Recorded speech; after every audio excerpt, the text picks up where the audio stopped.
ద్వాదశ రాశుల్లో మొట్టమొదటిదిగా అశ్విని నక్షత్రం 1, 2, 3, 4 పాదములు, భరణి నక్షత్రం 1, 2, 3, 4 పాదములు, కృతికా నక్షత్రం మొదటి పాదానికి జన్మించిన మీరు మేషరాశి వారిగా పరిగణించబడుతున్నారు. ఈ యొక్క ఉగాది రాశి ఫలితాలు మీకు ఎలా ఉన్నాయి అనంటే,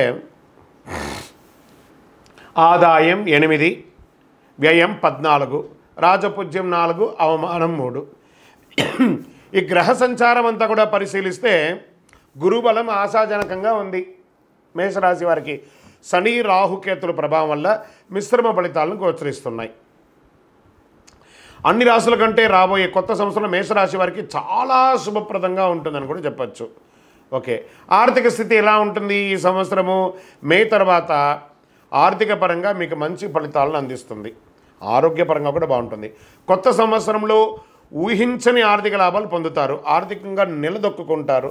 రుణ సమస్యల నుంచి విముక్తి పొందారు. ఎన్నో రోజులుగా ఆ డెట్స్ ఉన్నాయి చూసారు, అవన్నీ కూడా క్లియర్ అవుతుంది. ఆత్మవిశ్వాసం పెరగడంతో పాటు పనుల్లో సులభంగా విజయాలు సాధిస్తారు. మీ వ్యాపారాన్ని మల్టిపుల్గా దీన్ని తీసుకువెళ్ళడానికి ప్రయత్నం చేస్తారు. నూతన వ్యాపారాలు కలిసి వస్తాయి. సొంతంగా ఏదైనా చేయాలనే ఆలోచన కార్యరూపం దాలుస్తుంది. మంచి తెలివైన పెట్టుబడులు పెట్టడం ద్వారా, కొత్త ఆదాయ మార్గాలు అన్వేషించడం ద్వారా ప్రోత్సాహకరంగా దొరుకుతుంది. ఉద్యోగం, ఈ ఉద్యోగం చేస్తున్న వారికి కార్యాలయంలో పనికి తగ్గ ప్రశంసలు అందిస్తాయి. ప్రమోషన్ అవకాశాలు ఉన్నాయి. కొత్తగా ఉద్యోగం కోసం ప్రయత్నం చేసేవాడికి ఇదొక మంచి సమస్య, మంచి అవకాశం ఉన్నాయి. ఉద్యోగంలో పని చేస్తున్నటువంటి వారికి, అది ప్రైవేట్ రంగం వారు కానీ లేదా గవర్నమెంట్ రంగం వారు కానీ, మీరు అప్రిషియేట్ పొందే అవకాశాలు చాలా బాగున్నాయి. ప్రలోభాలకి లొంగకండి, దానివల్ల మీ ఉద్యోగం కోల్పోయే అవకాశాలు, న్యాయపరమైనటువంటి ఇబ్బందులు కలిగే అవకాశాలు బాగా ఉన్నాయి. ఇంకా వైద్య, న్యాయ, సాంకేతిక రంగాల వారికి చాలా బాగుంటుంది. వ్యవసాయ రంగం వారికి ఖరీఫ్ కంటే కూడా రబీ ఆశాజనకంగా ఉంటుంది. పారిశ్రామికవేత్తలకి చాలా అద్భుతమైనటువంటి సమయం కూడా చెప్పచ్చు. ఊహించని ఆహ్వానాలు వస్తాయి. విదేశాలకి ఇండస్ట్రియల్ టూర్ కూడా వెళ్ళే అవకాశాలు ఉన్నాయి. రాజకీయ నాయకులకి మంచి అవకాశాలు. ఈ సంవత్సరం భారతదేశంలో ఎలక్షన్స్ కూడా చాలా రాబోతున్నాయి. మీరు ఈ మేషరాశి వారు కీలక పాత్ర పోషించే అవకాశాలు ఉన్నాయి. ప్రజాక్షేత్రంలో మంచి పేరుంది. కాస్త నోరు అదుపులో పెట్టుకొని మాట్లాడండి. గృహంలో శుభకార్యాలు జరిగే సూచనలు బాగున్నాయి. దంపతుల మధ్య సఖ్యత లోపం ఉండి అవన్నీ కూడా అకాల కలహాలని తొలగి ఆనందంగా ఉంటారు. దూర బంధువులతో సంబంధాలు బలపడతాయి. ఇంట్లో వివాహం కాని వారికి వివాహం అయ్యే అవకాశాలు ఉన్నాయి. తరచూ విందు వేడుకలు ఈ సంవత్సరంలో ఎక్కువ ఉంటాయి. నూతన వాహనం కొనే అవకాశం ఉంది. సంతానం భవిష్యత్తుపై చాలా శ్రద్ధ వహిస్తారు. వాస్తు దోష నివారణ, మీ యొక్క ఇంటిని వాస్తుదోషం రిపేర్ చేయడము, ఇంటీరియర్ చేసుకోవడము, లేదా కొత్త ఇల్లు కట్టుకోవడము, గృహప్రవేశం చేయడము, ఇవన్నీ జరుగుతాయి. విలువైన వస్తువులు కాస్త జాగ్రత్తగా పెట్టుకోండి. సంవత్సర ద్వితీయంలో అపహరణకు గురి అయ్యే అవకాశాలు ఉన్నాయి, లేదా ఎక్కడైనా మిస్ప్లేస్ అయ్యే అవకాశాలు ఉన్నాయి. వైవాహిక జీవితంలో చాలా ఆనందంగా ఉంటుంది. ప్రేమ జంటలు ఈ సంవత్సరం కలిసే అవకాశాలు బాగున్నాయి. తర్వాత తీర్థయాత్రలకు వెళ్ళే అవకాశాలు ఉన్నాయి.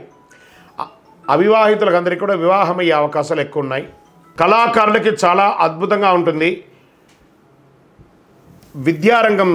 విద్యార్థులకి సంతానాభివృద్ధి విద్యాపరంగా చాలా అద్భుతంగా ఉంటారు. విదేశీయ విద్య చాలా కలిసి వస్తుంది. గొప్ప విజయాన్ని సాధిస్తారు. మంచి మంచి అవకాశాలు వస్తున్నాయి. మీరు అనుకున్నటువంటి యూనివర్సిటీకి మీరు వెళ్ళొచ్చు. మీ వీసా శాంక్షన్ అవ్వచ్చు. ఆరోగ్యం పట్ల అశ్రద్ధ పనికిరాదు. వాహనాలు నడిపేటప్పుడు జాగ్రత్తగా ఉండాలి. కాస్త బలహీనత, కొంచెం చెడు అభ్యాసాలకి దూరంగా ఉండడానికి ప్రయత్నం చేయండి. సోమవారం కలిసి వస్తుంది ఈ సంవత్సరం అంతా కూడాను.